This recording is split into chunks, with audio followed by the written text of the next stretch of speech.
Welcome to the GetRealWealth.com radio show, where wealth means a lot more than just building a second stream of income with real estate. Listen and learn how 90% of the millionaires in the world use real estate to create a life that most people only dream about. A life that includes good health, family, romance, travel, charity, and all the other parts of a balanced life. Now, here's your host, real estate investor and consultant, Steve Davis. Good afternoon and welcome to the show. I'm your host, Steve Davis. And yes, as always, we're talking about building a second stream of income with real estate, commercial real estate, residential real estate. We do everything from self-storage to small commercial buildings, strip shopping centers, mobile home parks, and apartment complexes.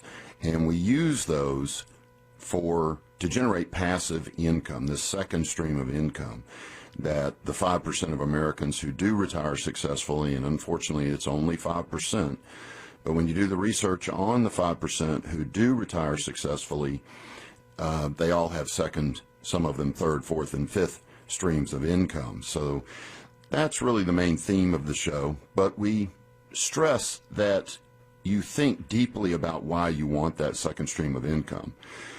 It's not just for more money. It's what you think the money will bring you. More time for family, more time for romance, more time for travel, more money for charity, all the parts of a balanced life. It's just the quality of lifestyle. When you essentially double your income, and the second stream of income is not subject to the whims of a corporation or a company. You own it, you control it, and when COVID hits, it still comes in. When the recession hits, it still comes in. It's just a life-changing thing. So I've gotten a lot of emails over the last few weeks of people asking me about the risk involved in real estate. And I have to tell you, I've been at this for 30 years as an investor. And I have never met, I know they're out there, so don't get me wrong, but I personally have never met anybody that went bankrupt doing real estate investing. Now, I know dozens who have done it with other businesses, restaurant. I happen to know a lot of people that own restaurants and ended up in bankruptcy. I know a lot of people that had done franchises and ended up in trouble. But that doesn't mean those things don't work. They do work. You just have to really have a good coach or consultant to show you how to do it correctly. And some of those franchises, they claim, they're going to take care of you. But once you write that check, they kind of disappear on you. And you're kind of left out there on your own to figure things out. Realtors fall victim to that, where a broker promises them all this training. They go out and get a license and hang their license with that broker, and that's the last they see of the broker. So they never get trained. They burn out. They think real estate agency doesn't work, and they quit. So, but with real estate, I've just never seen it. So with that said, is that why I think that real estate is not really that risky? It's really not that. It's that people who are emailing me are almost in a delusional state, and they don't realize that everything in life is a risk. Everything. People think that if I've got a job and I don't do anything with my life but that job, that's low risk. When in reality, that's the highest risk position you can be in. Look at the statistics. 95% of people who do that retire and have to reduce their quality of lifestyle. They have to cut back. They're already living paycheck to paycheck when they're working. And when they retire, they have to cut back even further. That's what's happening to people who rely on a job and try to scrimp and save their way to retirement. It just doesn't work. And some of you will say, well, okay, so real estate is just as risky. I suggest it's much, much less risky, because just having a job and no other source of income, that's not a risk. It's a guarantee you're not going to get out of life what you want. You're not risking. You're not going to get it. Now, are there exceptions to that? Sure. When I was younger, I really respected Jack Welch of General Electric.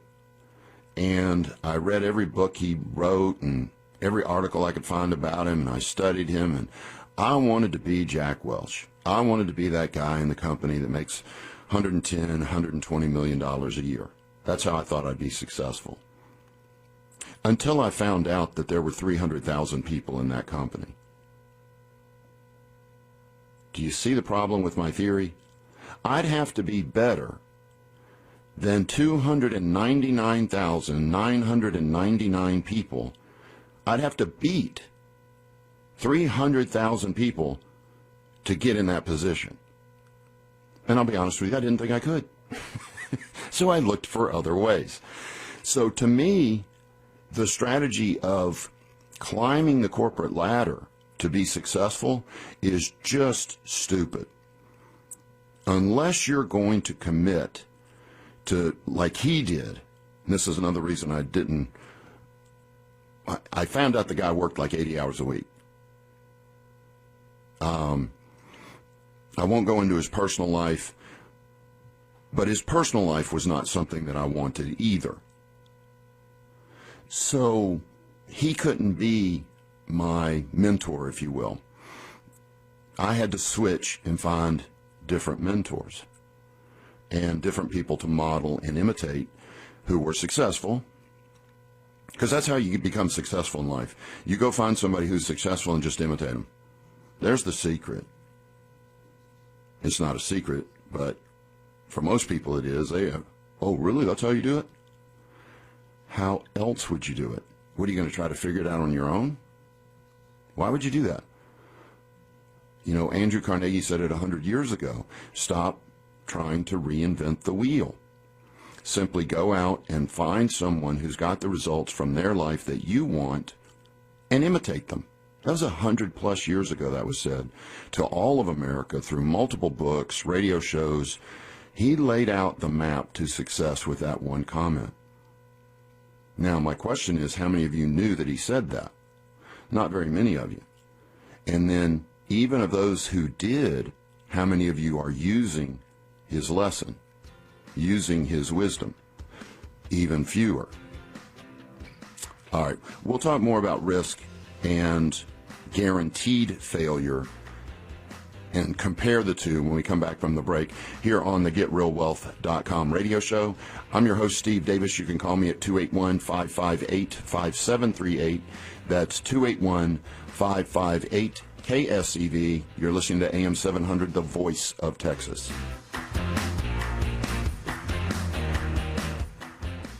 Are you tired of losing money in every down market? Did you know that real estate makes money in both the up and down markets? In fact, we make more money in the down market. Hi, this is Steve Davis, host of the GetRealWealth.com radio show.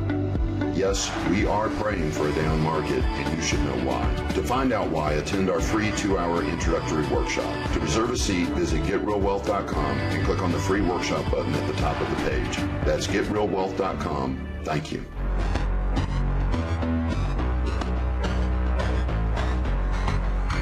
Welcome back to the GetRealWealth.com radio show. I'm your host, Steve Davis. We're talking about risk and then what I consider guaranteed failure. Because if you're out there and you don't do anything more than just have a job, and you expect that corporation to take care of you in retirement and that endeavor to be able to take care of you in retirement, you're in for a big surprise. It doesn't work. Saving your way to retirement doesn't work. Again, when you look at the 5% of Americans who do retire, and they don't just survive in retirement, which is what most people do, they thrive in retirement. Some of them make more money in retirement, and it increases the longer they're in retirement. And it's because they have that second stream of income. They just did a little bit more with their life than the average person did. Now, I always call it massive action because it takes so much courage to do it. But it's really, if you look at a passive investor, take Robert Martinez. He's a syndicator. He puts apartment complexes together. One guy gave him $100,000, I think it was 8 years ago. He now has $1.7 million. He didn't do anything. He didn't go buy the apartment. He didn't look at the apartment. He didn't lease the units. He didn't do anything. He just accepted his check every 3 months and every time they refinanced. Now, his strategy was he put $100,000 in, then they refinanced 18 months or 2 years later. He made another $100,000. He put that back in. Then those two refinanced. He put that back in. That's how he got to $1.7 million. But now he'll never have to work because at a 20% rate of return, that's like $350,000 a year. Well, let's just say $300,000 a year for the rest of his life. You think he doesn't now have more time for family and romance and travel and all the other parts of a balanced life? You bet he does. So that's all I'm talking about, is making a decision to choose investments that can actually get you where you want to go. Because some of you have been speculating in the stock market with mutual funds for years, decades. It hasn't gotten you in the financial position you want to be in, and you keep doing it.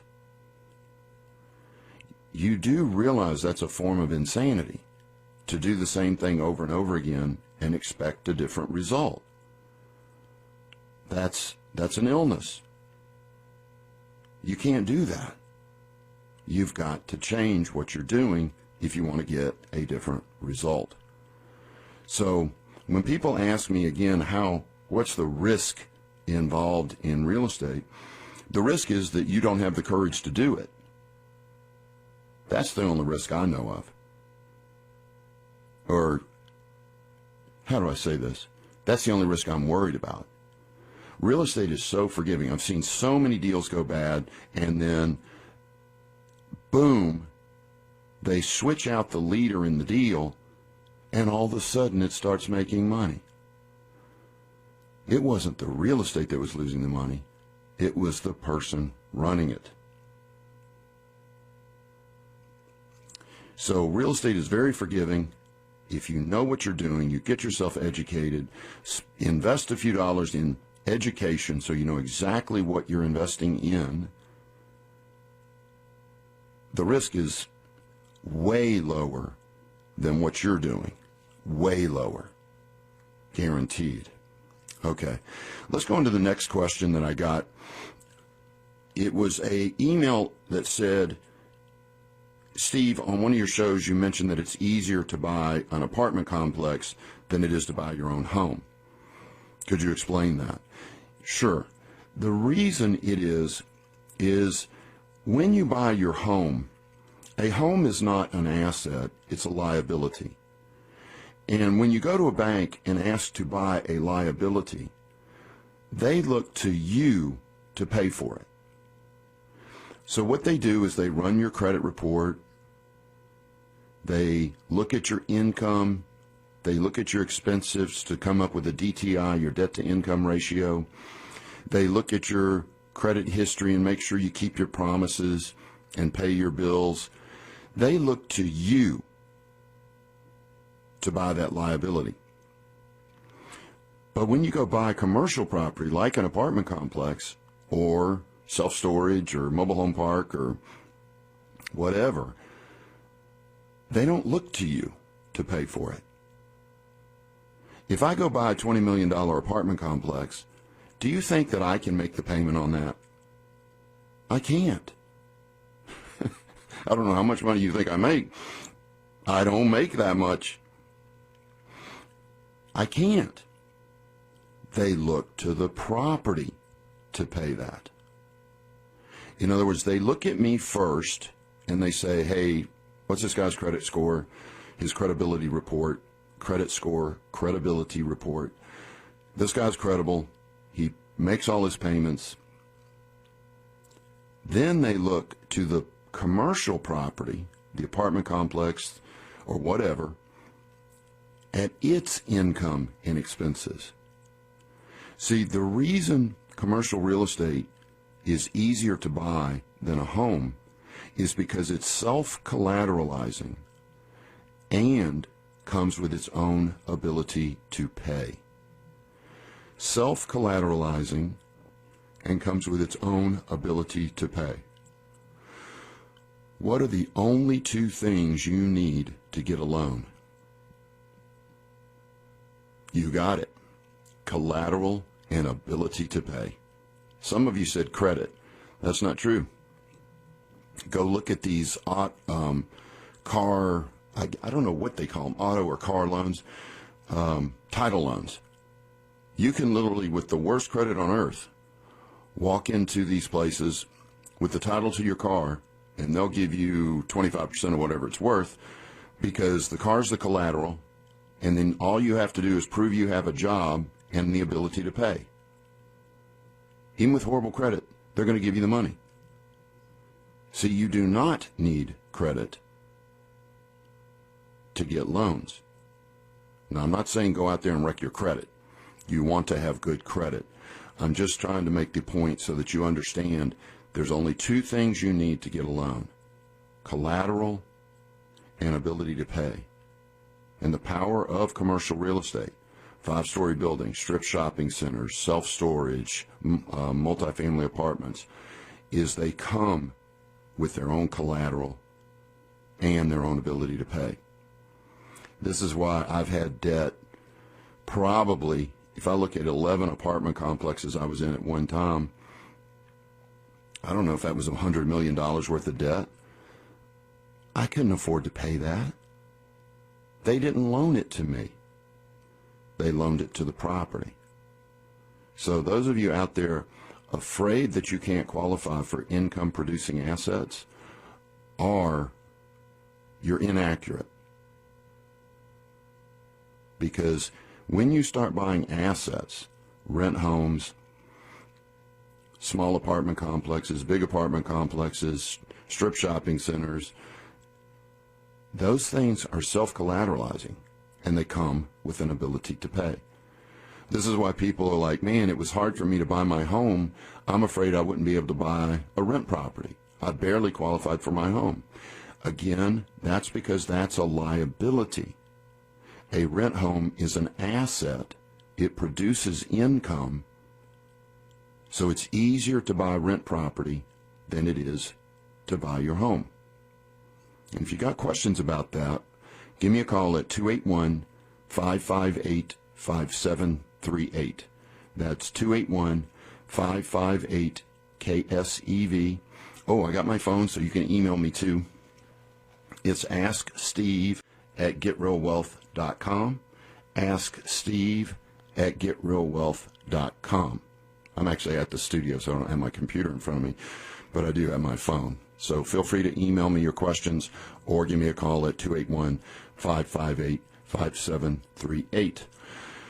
Third email, and the reason these are, I've got these pre-written down is because I got the same question from multiple people over a 24-hour period, so I figured I'd better address these. It's business cards. We talked about this a little bit on yesterday's show. This is going to sound weird when I say this, but you need a logo if you're going to be a wholesaler or a flipper or an investor of any type. You need a logo. You need to brand yourself. And people are like, ooh, isn't that expensive? It's anywhere from $200 to $400 to get a logo made. I used Fiverr.com, and there's all kinds of artists around the world. You just give them your idea, sketch it out, scan it and email it to them, and they turn it into a logo. And then you pick colors and so on and so on. Very inexpensive, but will differentiate you in the marketplace. What does the front say? Well, remember, if you're a wholesaler, you've got two missions. One is to find buyers, and one is to find deals. So you need a two-faced, two-sided business card. The front face should be to attract buyers, because that's priority one. All right, we got to go to break. When we come back, we'll talk more about the business card and what should be on the front and what should be out on the back for wholesalers, and then we'll talk about, if you're just an investor, what should be on your business card as well. This is the GetRealWealth.com radio show. I'm your host, Steve Davis. You can call me at 281-558-5738. That's 281-558-KSEV. You're listening to AM 700, the voice of Texas. Thanks for listening. Hi, this is Steve Davis, host of the GetRealWealth.com radio show. Catastrophes happen in the U.S. and around the world on a regular basis, causing tremendous financial difficulty for those unprepared. However, some people are prepared. These are the people with a second stream of income. This month, we are offering a free 2-hour workshop on how to use real estate to build a second stream of income for your family. For reservations, visit GetRealWealth.com and click on the free workshop button at the top of the page. That's GetRealWealth.com. Thank you.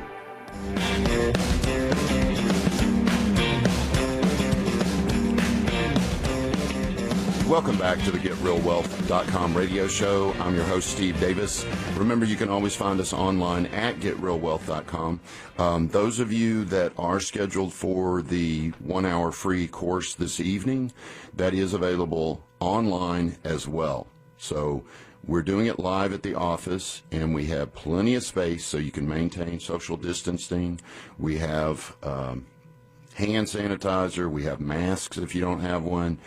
So it's a very safe environment to come to the event. If you still don't feel safe, you can watch it online. To find out about that, go to GetRealWealth.com. Upper right-hand corner, it will say free course. Just click that button. What I'm going to be reviewing is the 8 reasons that we chose real estate instead of any other vehicle, and 14 pillars of success and happiness. This is how we run our lives to stay balanced, to stay fit, to stay romantic with our spouse, to stay in great relationships with our kids. You know, Get Real Wealth, or Real Wealth Academy, is a holistic approach to life. It's not just building that second stream of income, because I've seen people do it and their life still was messed up because their focus was so much on money that they sacrificed the other balances, the other parts of a balanced life to get it. You know, I say this over and over again. It's easy to get rich financially.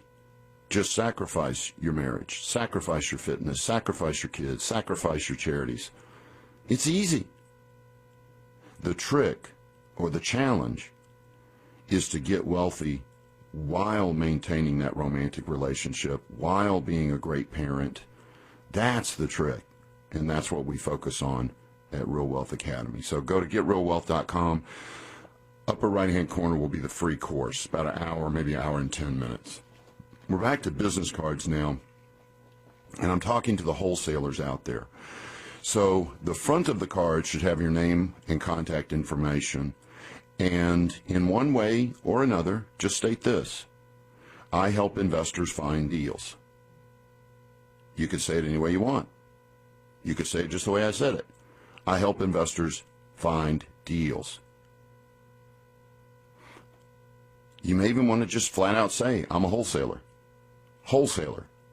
And right under that, I help investors find deals, and then your logo. On the back, you want it to say something to this effect: I buy houses in any condition. The worse, the better. That's it. You don't need anything much more than that. But it should be branded and have a logo. Next, you want a one-page document that gives a little credibility history of yourself. Now, when you're first starting out, it's almost impossible to create this document. I have studied it and thought about it and tried to figure out how a newbie does it. You really need to wait till after your first deal to create it. But as soon as you've done one deal, you need to start bragging about yourself and bragging about that deal in a little one-page, single-sided document that is also branded and has your logo on it. Then you need a website, and websites are about $20 a month to maintain.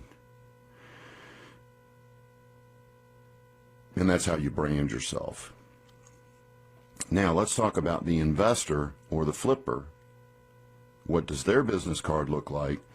It's generally a single-sided card that has your name, address, all contact information, and all it needs to say is if you're a flipper, you could simply use the term flipper.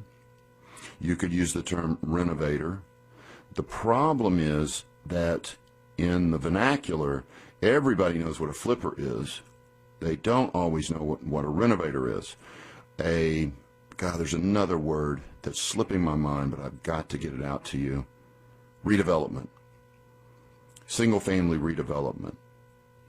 Again, kind of not everybody knows what that means. So I prefer the more honest, straightforward, I flip houses. That's simple. Then, if you're a passive investor, that's all it needs to say. I'm a passive investor. So those are the three types of business cards. If you have questions about that, or if I went too fast, don't hesitate to email me. It is asksteve@getrealwealth.com, asksteve@getrealwealth.com.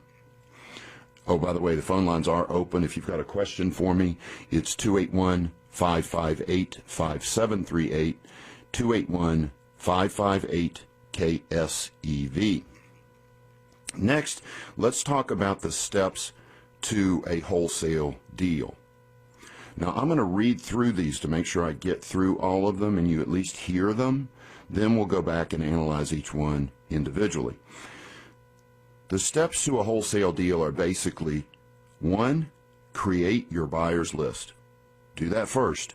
Do not look for deals until you've created a buyer's list. 2, line up 24 or more real estate agents to help you find the deals. 3, get access to comparable sales online. We use homeinvestortool.com, homeinvestortool.com. 4, start evaluating the deals that the agents bring you with your Home Investor Tool. We'll call it HIT from now on, homeinvestortool.com, short HIT. 5, after you evaluate the deal, back out the numbers. And what that means is you take your ARV, you subtract the rehab costs, the closing costs, the holding costs, the finder's fee, and the goal investor profit, which is $30,000 plus, depending on how big the deal is. Once you subtract all that from the ARV, that tells you exactly what your highest bid is. That's called backing out the numbers. 6, if after backing out the numbers it looks like a reasonable deal, write your offer based on your highest bid. I don't mean start with your highest bid, but base your offer on it. You might go $15,000 below your highest bid, so you can go up $15,000, whatever strategy you want. Earnest money. This is when you put up the earnest money. I'm going to talk to you a little bit about how to do it without earnest money the first day, but you've got to have that earnest money within about 72 hours. I'll explain that in a moment. The moment that the seller signs the earnest money contract with you, you start calling your buyer's list. And you call every one of them till one of them takes it. Then you sign an assignment contract, get the earnest money from your investor if you've not already put up earnest money, and get that thing escrowed at the title company. They'll open title and take it from there. 9, the buyer from your buyer's list then gets a written bid for the repairs to verify that your numbers are correct. If your numbers are correct, all you have to do at that point is wait for the close, and at closing, you'll get your earnest money back plus your finder's fee. Now, again, I ran through those 10 steps just so you all have them. Now let's go back and analyze each one in a little more detail. First, create your buyer's list. Creating your buyer's list is very simple. And this one, I've never understood why not everybody knows this. If you want to become a good golfer, what do? You join a golf club. If you want to become a real estate investor or wholesaler, what do? You join a real estate investor club. There's step 1. That's where you're going to create the biggest portion of your buyer's list. Now, are there other sources? Certainly. Meetup.com is a great source because you can find dozens of little real estate investor meetups where you can go find more buyers for what you're looking for.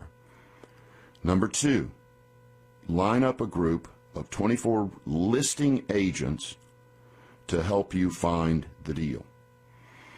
If you only use one agent, you are not going to find enough deals. I can tell you that right now. Now, this particular line item, line up the 24 agents, is an entire 2 shows to explain that. If you're a member of Real Wealth Academy, just log in to the members area and watch the property locating class, and you'll get all the information there. 3, get access to comps. That one's self-explanatory. You've got to subscribe to a service like homeinvestortool.com or something like it. And there's multiple products out there, multiple platforms out there, but please at least take the trial. There's a free, I think, 7-day trial or something like that at homeinvestortool.com. Check it out. The guy who built this, Chris Manning, he is a real estate investor. He flips, I don't know, 10 or 15 houses a year and has rent property. So he truly understands, and he's a broker, so he truly understands what it takes to figure out the comparative market value and the ARV. It's the most powerful tool I've ever seen for running comparable sales. 4 is start evaluating deals. 3 and 4 are really the same. 5, you start subtracting all the expenses to come up with your highest bid. 6, start writing offers. And it's going to take probably 20 to 25 offers to come up with one good deal when you first start this. Now, have I heard of people taking up to 100? Absolutely. But that's because they're inexperienced, they don't know what they're doing. It shouldn't be more than 20 or 25 that you write an offer on before you get one. All right, we'll talk more after the break here on the GetRealWealth.com radio show. I'm your host, Steve Davis. You can call me at 281-558-5738. That's 281-558-KSEV. Thanks for listening.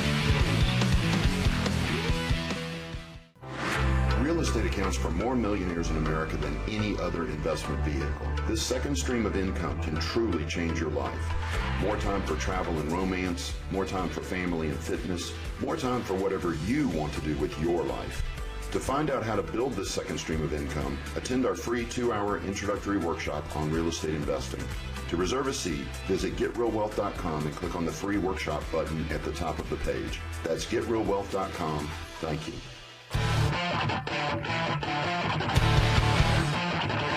Welcome back to the GetRealWealth.com radio show. I'm your host, Steve Davis. Phone lines are open. We are in the final segment of today's show, so if you've got a question for me, you need to call now so we have time to address it.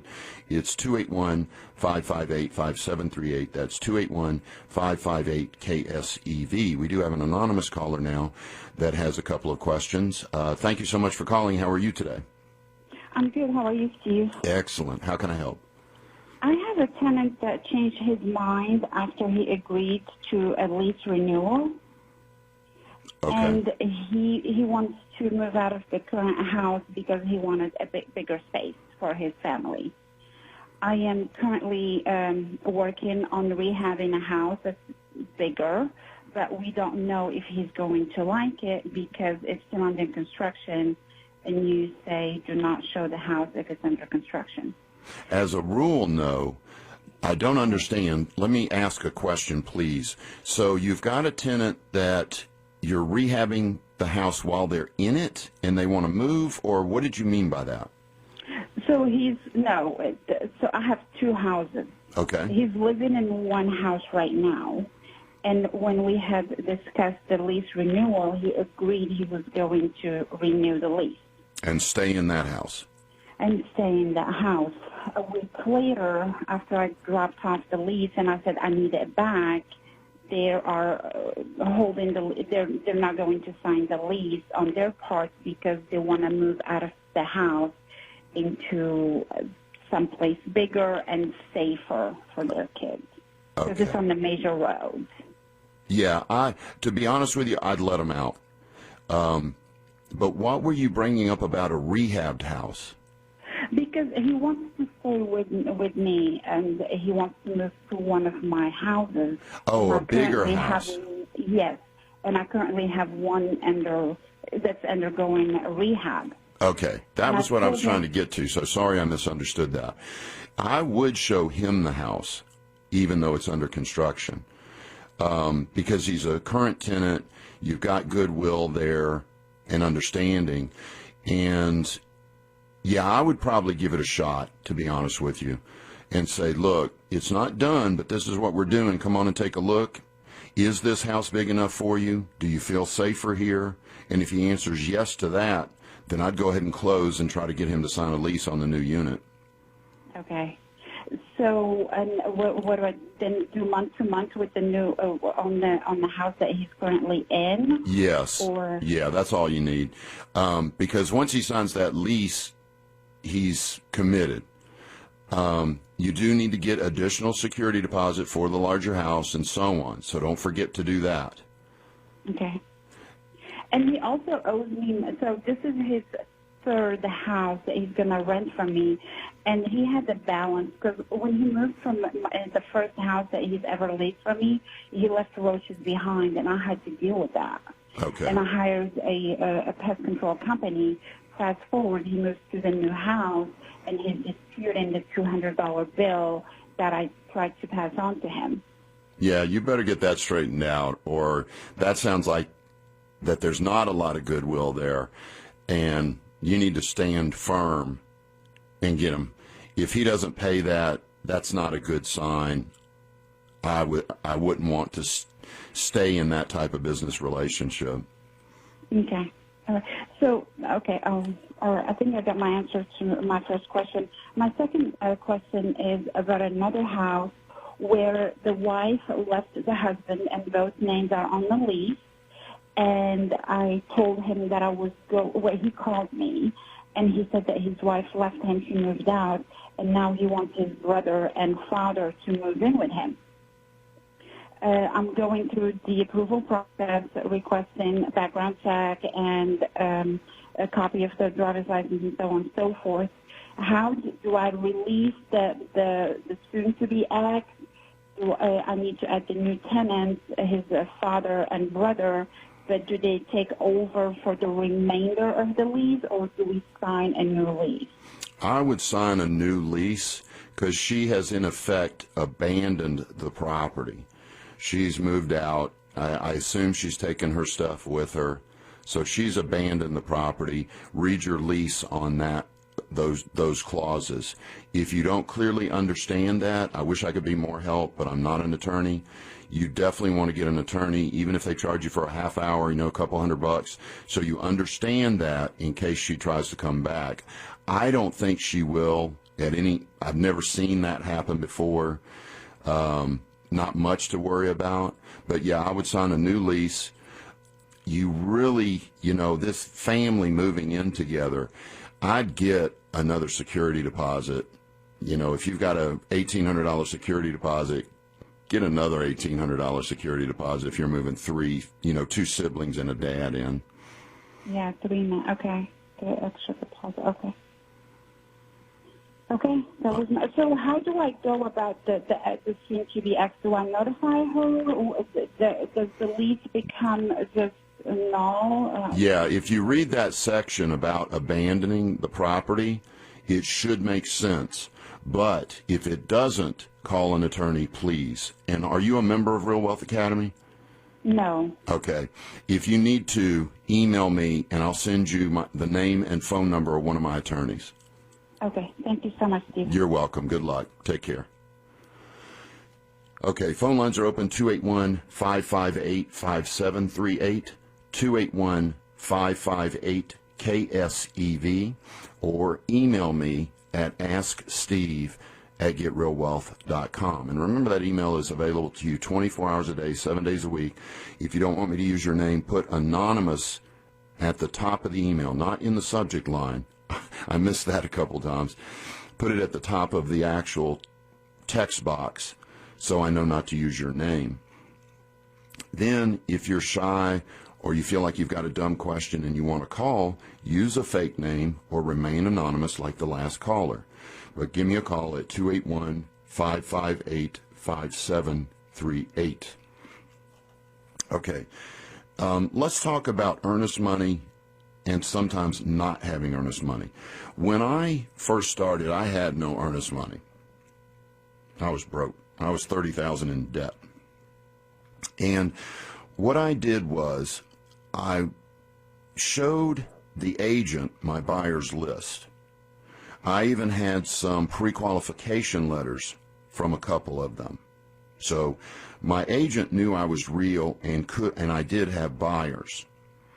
And what I said was, look, I don't have the earnest money, so I need them to sign the contract and give me 3 days to come up with it. Now, many agents are going to balk on that and go, no way, I would never do that. But you have to be patient with them, because is the seller taking any risk by doing that? None. They can take a backup contract 1 minute later. If I don't show up on the 3rd day, they just sell it to the backup contract. It is not hurting the seller. It's not hurting the agent. It's not hurting anybody. Nobody's taking any risk by doing that, including you. But I'll tell you what, the minute I got that thing signed, I'm calling my buyer's list, and I'm coming up with that earnest money from one of the buyers as quickly as possible. I don't think it ever took me more than 48 hours to come up with the earnest money.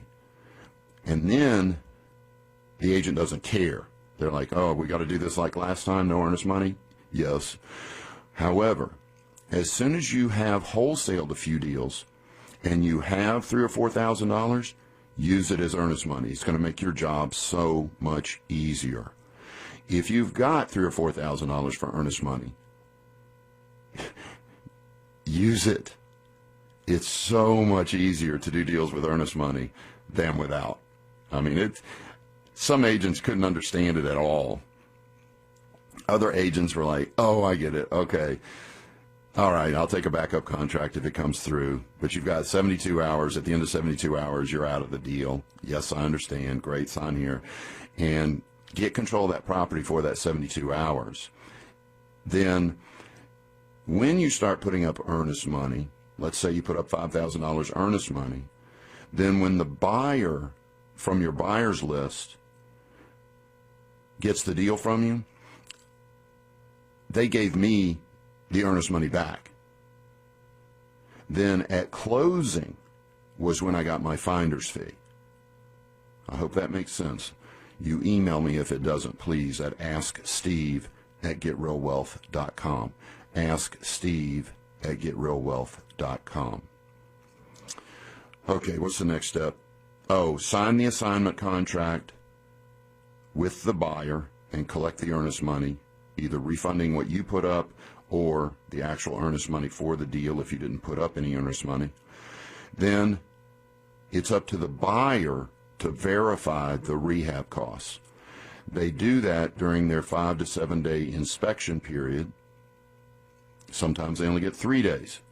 But it's their responsibility now to fulfill that contract because you've assigned your rights and responsibilities to that contract to the buyer. Then they go verify the rehab costs. If the rehab costs come out accurate, then they go ahead and close the deal. If they come out much, much higher, they may back out of the deal or renegotiate the deal. All right. Thanks, everybody, for listening. If you do need to have a question, email me at asksteve@getrealwealth.com. And remember this point. Procrastination and inaction are thieves of life. Take some action today. This has been the GetRealWealth.com radio show. Please remember that this show is for entertainment purposes only and should not be construed as legal, tax, or investing advice. Always get a professional opinion before making any investment decision. To find out about the mentoring and consulting at Real Wealth Academy, visit GetRealWealth.com and attend one of our free introductory workshops on real estate investing. That's GetRealWealth.com. Thanks for listening and have a great rest of your day.